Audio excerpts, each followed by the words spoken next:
வணக்கம் மக்களே, இப்போ நம்ம எங்க போயிட்டு இருக்கோம்னு பாத்தீங்கன்னா ஆட்டிடியூட் பியூட்டி லான்ச்சுக்கு தான் போயிட்டு இருக்கோங்க. இங்க பாத்தீங்கன்னா பெண்களுக்கான அழகு நிலையத்துக்கு நம்ம வந்துட்டோங்க.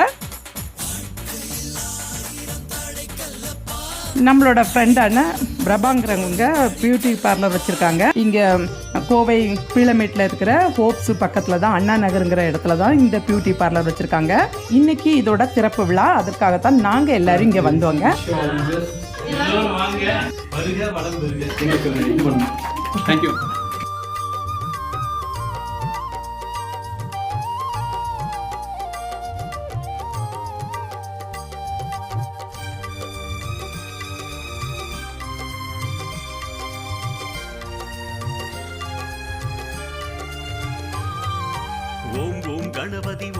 மக்களே, அகத்தின் அழகு முகத்தில் தெரியுங்கிற மாதிரி என்னோட ஃப்ரெண்டோட சிரிச்ச முகத்துக்காகவே நாம இந்த பியூட்டி பார்லர் வரலாங்க. பாருங்க எவ்வளவு ஒரு சிரிச்ச முகம் பாருங்க.